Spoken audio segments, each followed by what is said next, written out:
kadib dhacay maalintii ugu dambeysay aan tanaasulay oo sabtidii axad ahayd marhabay madaxweynenimo inaan iska laabtaan rabay laakiin dadweynihii iyo taageerayaasheedu waxay leeyihiin wasiirka beeraha noqo si aad baahida nooga saartid waa ku dooraleen taageerayaasha aragtida amni waxay ku noqonaysaa in ciidamada la tayeeyo oo loo sameeyo nidaam waddanko dhan oo master plan ah oo nambaro la siiyo adreesyada oo booliiska ugu imaan karo gurigooda ay wax ugu qaban karaan. bismillaahi raxmaani raxiim daawadayaal halkan waa halbeega wararka waxaad ku soo dhawaataan waraysi dhinacyo badan taabanayo aan la yeelanayno siyaasiga musharaxii ugu saameynta badnaa musharaxiintii qorshahoodu ahaa inay u tartamaan xilka madaxweynaha jamhuuriyadda federaalka Soomaaliya cabdirasaaq axmed xaashi burka sidoo kale qurba joog muddo badan ku maqnaa qurbaha yimid caasimadda si aad wax ugu yaqaan arrimaha beeraha waraysigan waxa uu daaran yahay arrimo badan oo ay ka mid tahay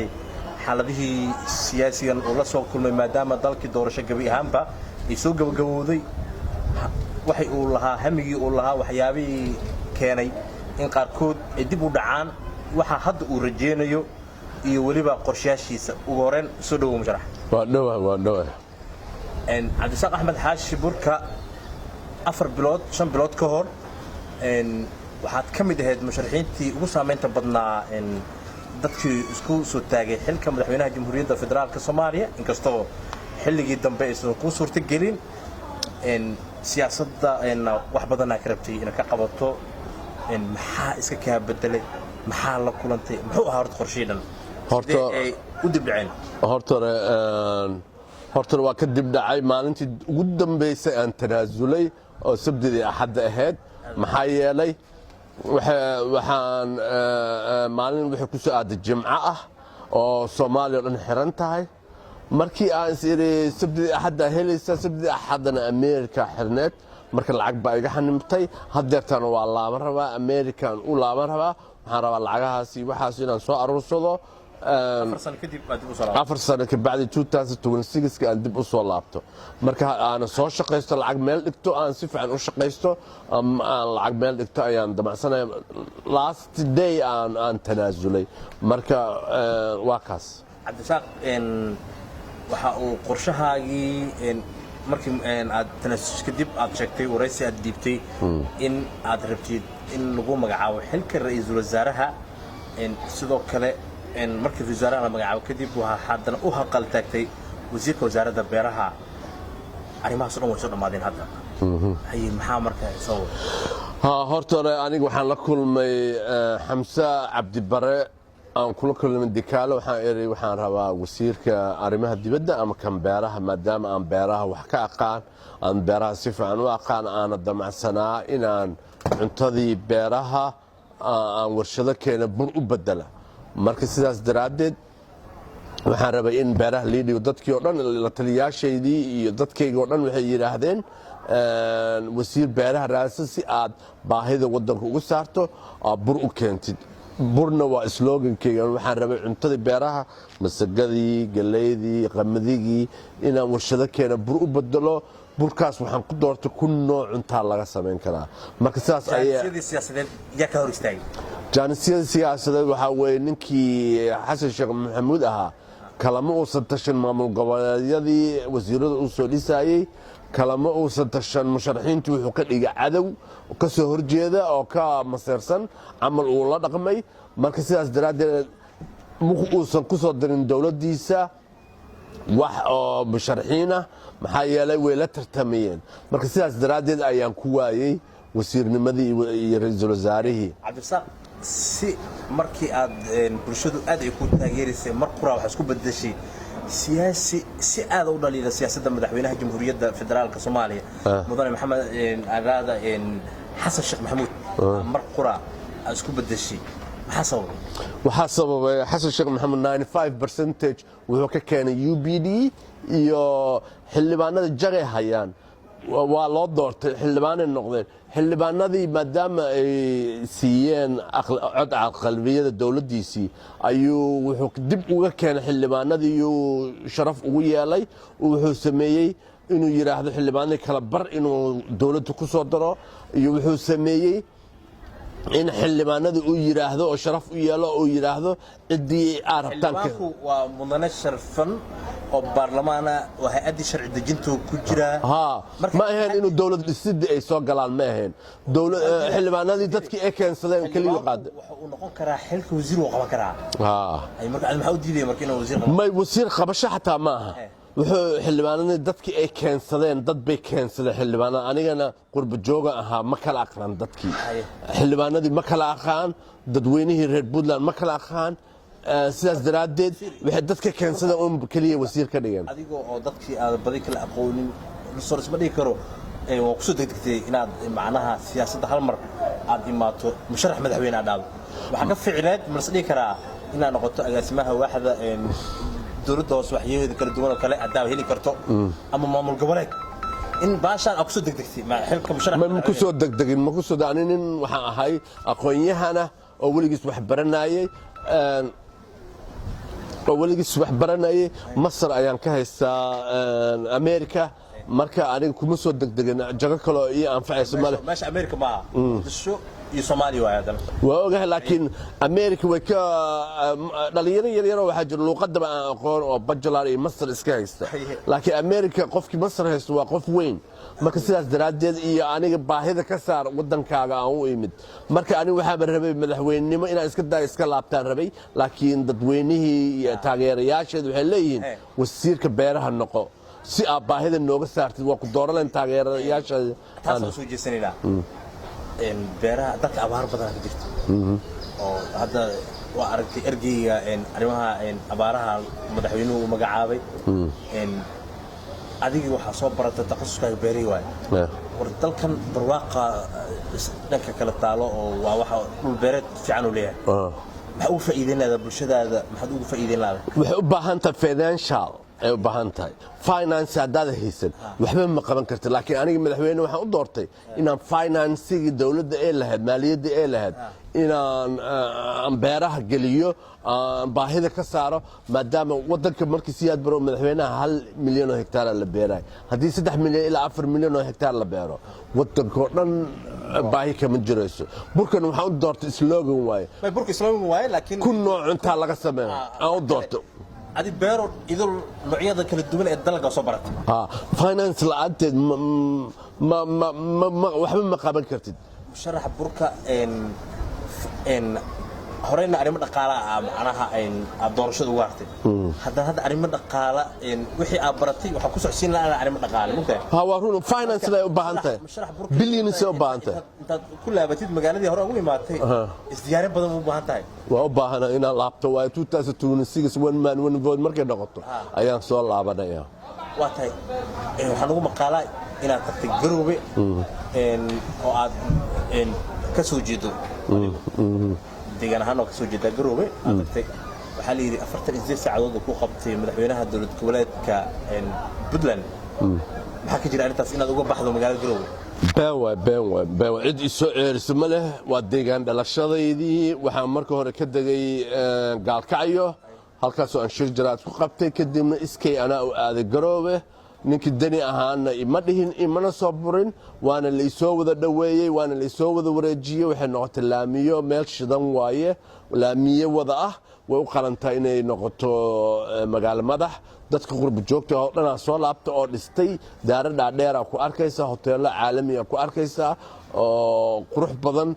21st century hotel ah ka dhisan iyo billina ah ka dhisan marka cid iga soo burisay ma leh cid ii xumaysan leh waa been waa dacaayad raqiisa mana la ii soo burin dadina waxba iima dhimin hadda numberkiis waa haya waa la sheekaysanaya waana kala tashanaa aayaha dawladda iyo wadanka oo dhan hadda taan America u socda cid ii soo burisay ma waa been dhawaan waxaad tiri Puntland waxay ka go'aysaa Soomaaliya inteeda kale hadalkaas maxaa ka jeedaa waxaan wala jeedaa ninkii lafta gareen ahay ninkii dani ah waxay tageen Ethiopia qorsho waxa la ii sheegay waxaan u tagay Puntland saas ahayd qorsho waxa la ii sheegay inuu ka goosan rabo dawladda federaalka marka anoo meeshii joogo wuxuu aaday Dhaharmiya wado loo sameeyay Sanaag ayuu xarka ka soo jarayay kadibna xasan sheekh maxamuud anoo garoowe joogo uu yimid lagu soo dhoweeyey marka anigana danaa iga soo galay xamar iyo dibadaha marka waxaan is dibadaba iska aad goosasho iyo waxaas iska dhaaf hadeertan qorshahaas dani iyo lafta gareenaa wado jubbalandna way jiraan qoorqoorna asna wuu damacsan yahay marka isku dhaca dowlad goboleedka marka laga soo tago laakiin adigu si gaar ah waxa u sheegtay in aad maadaama siyaasi ka soo jeeda aad tahay Puntland ay qorsheynayso in gabi ahaanba dowladda federaalka ay ka go'do waxaas waxa wada dani anigana waa ku taageersanaa laakiin hadeertaan aniga sabab aad ugu taageerto waxay ahayd macnaha inaad ka soo horjeedo madaxweynaha jamhuuriyadda mudane xasan sheekh maya waxa maadaama uu sameeyey oo kala tashan dowlad goboleedyada ay ka caroodeen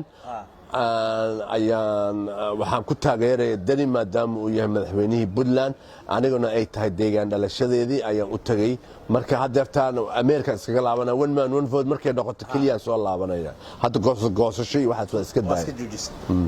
Cabdirasaaq Axmed Xaashi musharax burka Soomaaliya markale haddii ay ka dhacdo doorasho ah in xildhibaan ay soo doortaan madaxweynaha ma imaan doonto baarlamaaniyan haddii noqoto mar dambe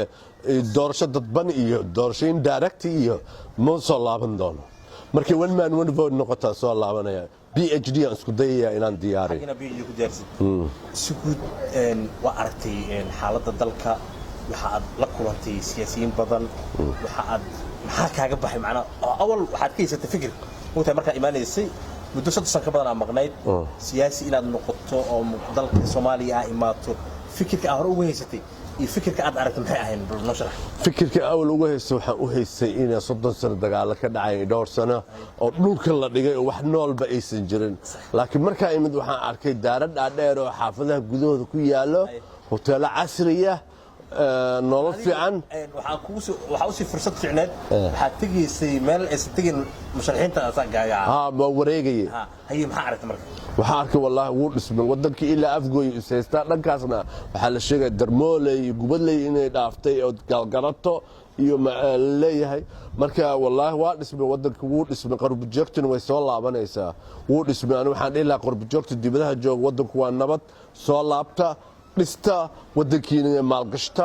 21st century building ka dhisa wadanku wuu dhismooyaa aad buu u dhismooyaa dadka qurb joogta fikir ah waxay haystaan in magaalo aan la imaan karin oo baahi ka jirto oo dagaalo hareeyay oo isku baaba'een oo la iswada nacay oo la is arki karin waxaas dadka dibadaha ka haystaan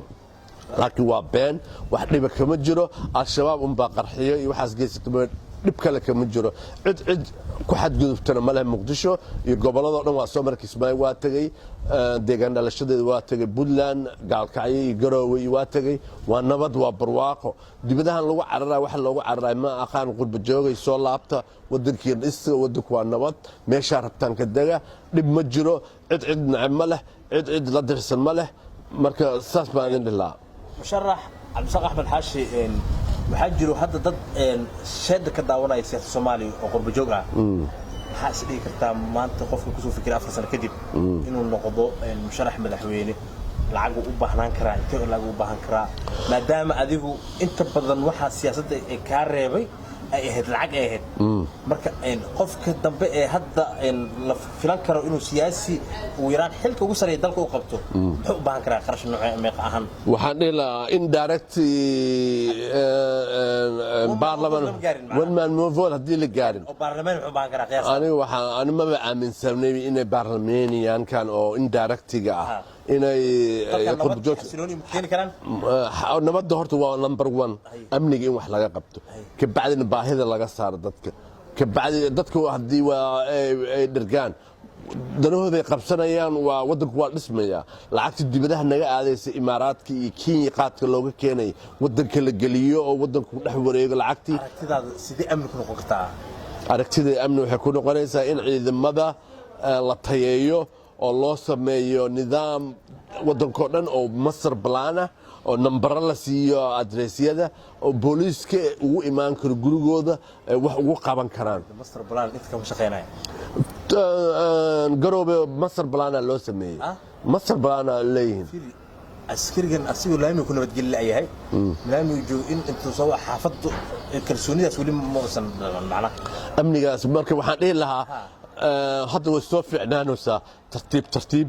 marka waxaan leeyahay waa la gaari doonaa hadda laakiin uma bisla laakiin way gaari doontaa waana meel barwaaqo ah waana heer sare wadanku waa dhisme soo laabta dhista wadankiina nabada ka jirto qaraxyadaan dhacay mooy dhib kale kama jiraan sharax burka caasimada waxa ku soo kordhisay muddada joogta waxaan ku soo kordhiyey dadka aan aragtay ku soo kordhisay dib dhisa ka sameysay maalgashi ma sameysay maalgashi waa sameysay guryo waa dhistay waana ii dhisan yihiin ex control meelahaas iga dhisan yihiin Dar es Salaam iyo Kaxda iyo marka hadda waxaan dhihi lahaa amniga ha loogu dadaalo ummadda Soomaaliyeed amni hadday helaan waa dad niyad furan waa dad wax qabsan kara waa dad wax dhisan kara marka amniga ugu dadaala si wadanku u fid hadda waa xamar waxay maraysaa ilaa Afgooy dhankaas waxay maraysaa Isle waa dhamaatay galgala iyo waxaas lagu sheegay dhankaana ilaa Dar es Salaam maraysaa Caliyaalo waa dhaaftay waxay u dhowdahay Balcad marka waxaan dhihi lahaa wadanku wuu dhismay soo laabta dhista waa nabad waa arki doontaan waana igu raaci doontaan haddeertaan qurbo joog fada badan aan hotelka deganahay maqaayad ku dhagan biibit ku dhagan qurbo joogta iskugu yimaado soo laabta qurbo joog fara badan aad joogto oo maal gashanayso